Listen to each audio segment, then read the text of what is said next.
الثاني سقاط محاولة الامتياز، ولكن الاحمر يفيق والاحمر يلعب كرة ديوغو كنترول يا كوستا، وفما ضربة جزاء، فما ضربة جزاء للنجم الساحلي، فما ضربة جزاء للنجم الساحلي، فما ضربة جزاء للنجم الساحلي. قطع النظر خيارات الحكم ديمبلي، بينالتي للإيطوال، بينالتي للنجم الساحلي. كرة لديوغو اكوستا، إعاقة. ماذا قال الحكم؟ أنا مانيش فاهم، هل زفر بينالتي ولا عمل تمويه؟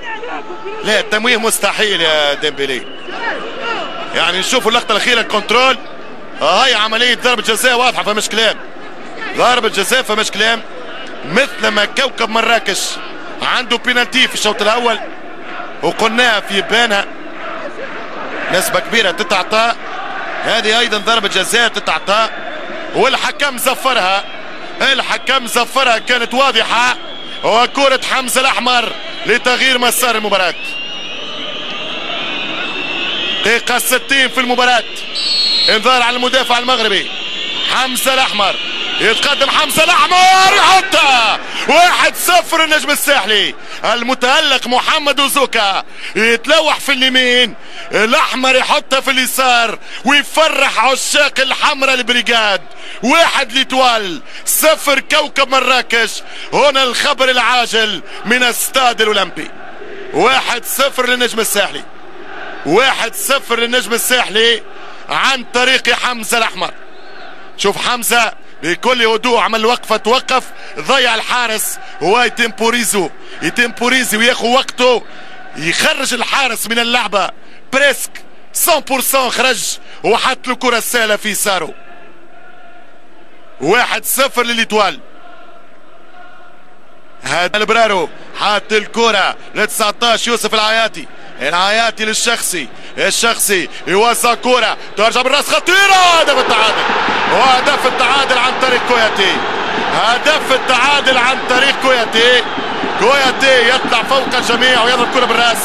هدف ملعوب البلبولي ما يقدرش على الكرة هذه، ويتعادل الفريق المراكشي هدف لهدف.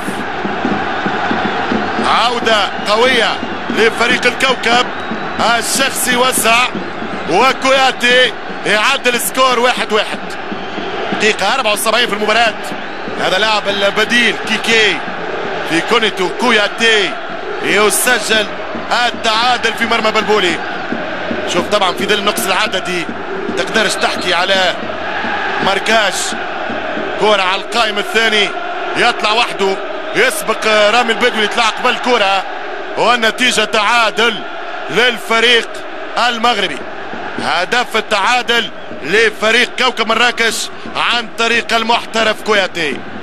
1-1 في الدقيقة 5 نجم الساحلي بطولية في هذه الظروف، فما تسلل فماش، حكم يلعب خطيرة جدا للفريق المغربي، والتسديد والحارس والثاني والحارس بلبولي ينقذ الموقف. وماذا يقول هدف، مش ممكن يقول هدف عن طريق الإله عميمي. شوف الكرة الأولى، شوف التألق الثاني والثالثة ثابتة. 2-1 سيناريو منتظر للأمانة. ماذا يقول الحكم؟ فرحة للكوكب المراكشي، هدف ثاني للكوكب. مباراة طبعا صعبة جدا على المستوى البدني في نهاية موسم 11 ضد 9، يعطيهم الصحة الملاعبية، لكن المباراة قلبت وتغيرت، مباراة بدلت تماما بالإقصاءات. فما حتى فريق في هذه الظروف يقدر انه يخرج سلامات. شوف الكرة، التسديدة بلبولي، برافو الأولى بلبولي، غريبة تضييع الثانية من المغربي، ولكن خسارة أيمن سيب كرة، وهدف ثاني من العميمي. هل كان في موقع سليم العميمي لحد الآن؟